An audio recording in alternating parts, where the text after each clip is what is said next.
Hello, learners. Today we are going to have the financial statements of a company, the meaning of the key terms used in this.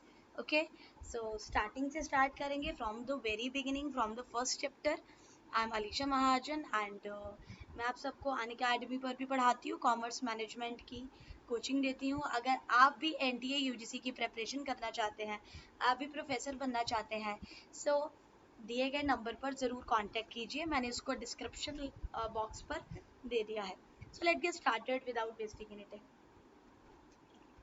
सबसे पहले देखिए, first point is जब हम balance sheet बनाते हैं तो सबसे पहला इसका की एलिमेंट होता है equity and liability. And equity and liability का फर्स्ट इंपॉर्टेंट की एलिमेंट है share holders fund.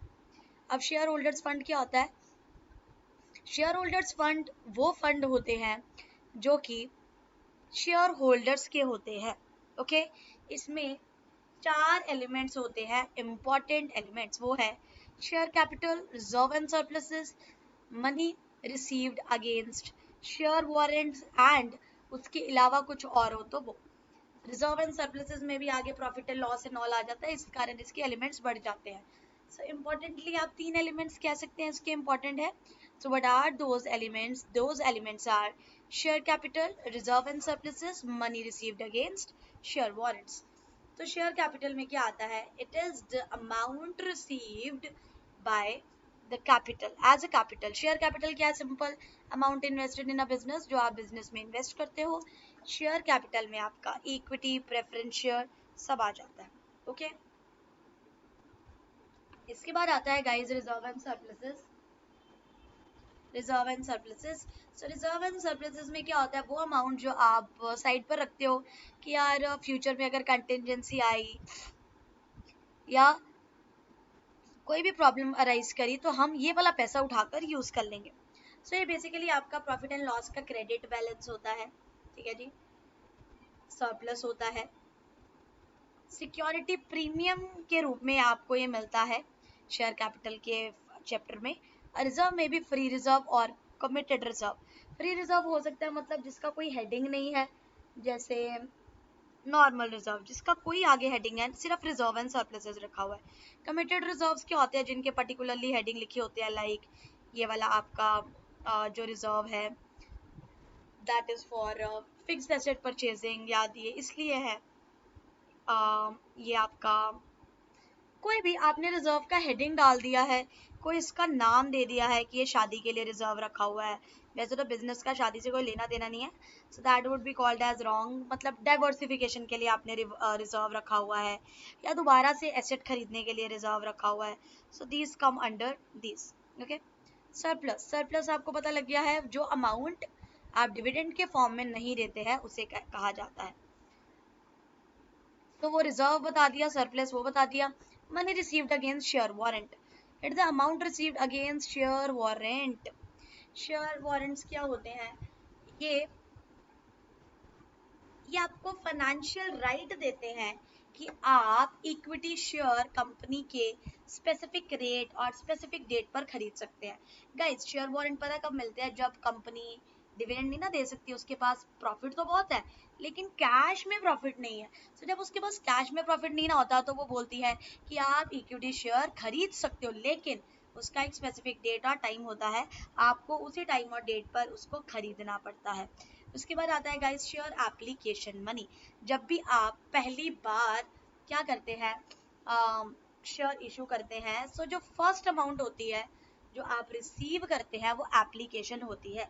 Application in the sense, for example मैंने बोला कि मुझे 1 लाख रुपए चाहिए पब्लिक से, तो पब्लिक जो पहली अमाउंट पे करेगी, जिसे कहते हैं ना टोकन अमाउंट, फर्स्ट टाइम जब अमाउंट पे करती है तो उसे एप्लीकेशन मनी कहते हैं.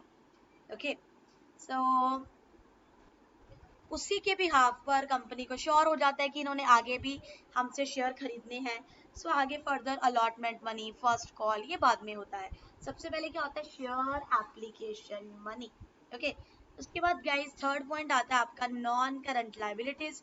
Non current liabilities are defined in the schedule third of the companies act 2013. So paper में पूछा जा सकता है नॉन करंट लाइबिलिटीज आपको कंपनीज एक्ट के कौन से शेड्यूल में आती है? तो आपका आंसर स्क्रीन पर है कि ये आपका कंपनीज एक्ट 2013 में आती है. ओके जी. उसके स्केड्यूल 3 में। अब जो नॉन करंट लाइबिलिटीज होती है, मतलब 1 साल से ज्यादा टाइम तो होता है उनका, तो उसमें क्या क्या आता है?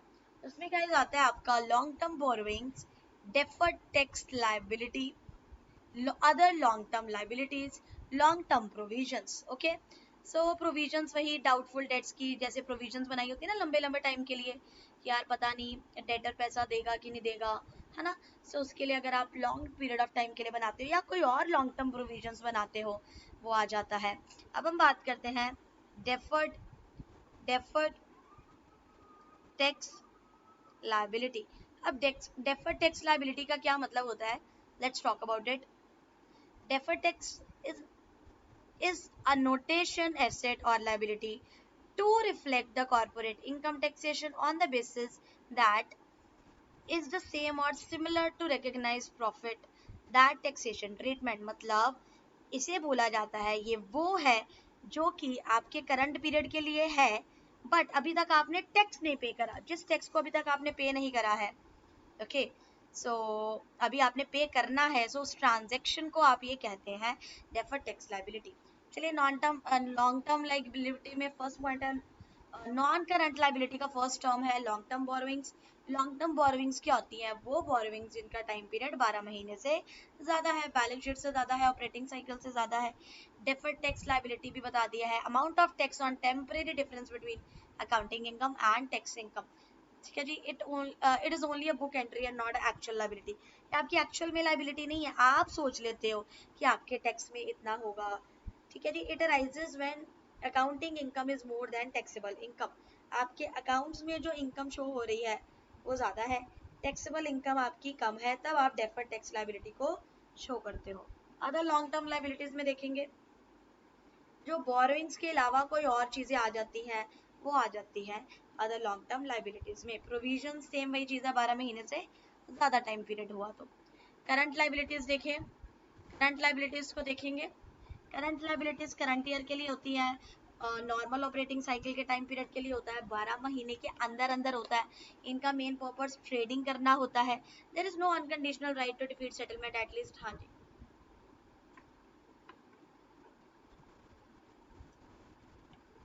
12 महीने तक आप इसको रख सकते हैं, 12 महीने के बाद इनकी वैलिडिटी खत्म हो जाती है।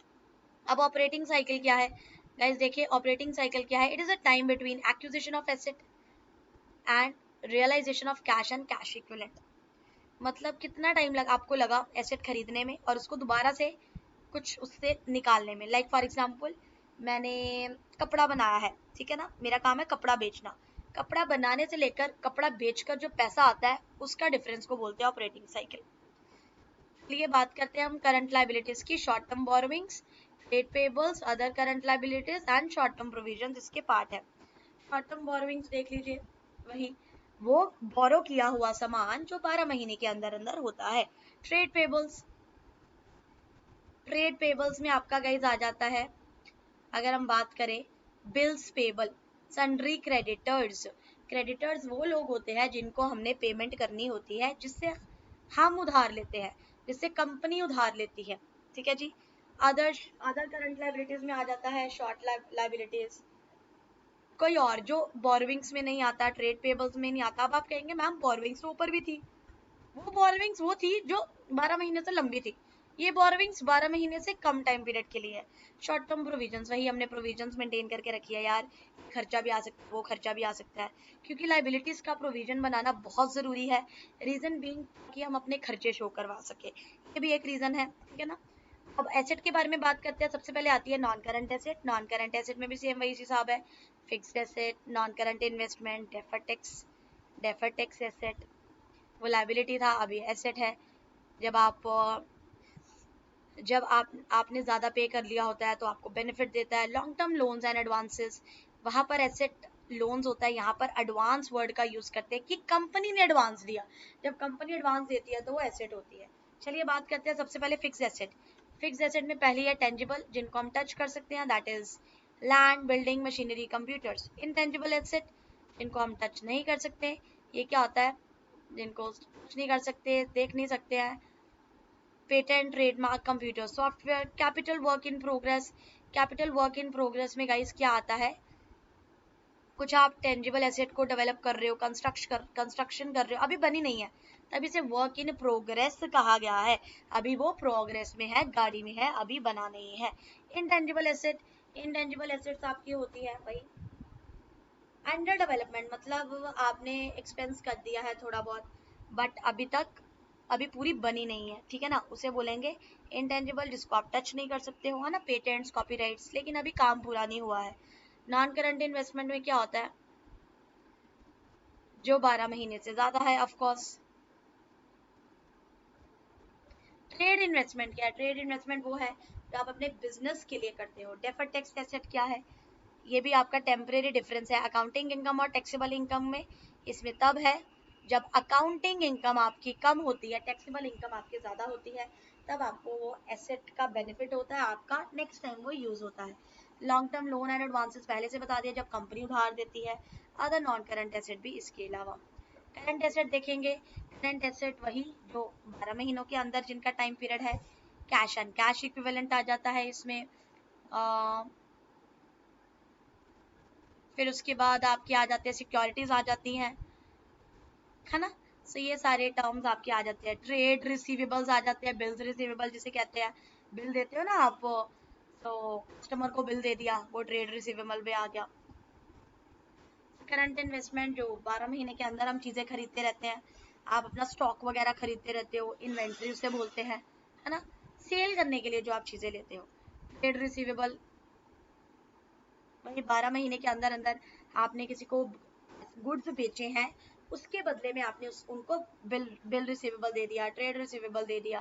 कैश एंड कैश इक्विवेलेंट में cash in hand, cash and bank आ जाता है। अदर मार्केटेबल सिक्योरिटीज आ जाती हैं। Short term loan and advances में आप किसी को उधार देते हैं, अगर लाइबिलिटी है तो आपने उधार लिया हुआ है, अगर एडवांसेस लोन है तो आपने उधार दिया हुआ है। ये डिफरेंस बहुत अच्छे से कीजिएगा। अदर करंट एसेट में जो इन चीजों में हमने अभी बात नहीं करी है वो आ जाते हैं, यदि अगर कोई रह ही जाता है। सो ये थी हमारी गाइस बैलेंस शीट का पूरा स्टेटमेंट। नेक्स्ट लेक्चर वीडियो में हम प्रॉफिट एंड लॉस करेंगे। ओके, चलिए take care guys, bye bye.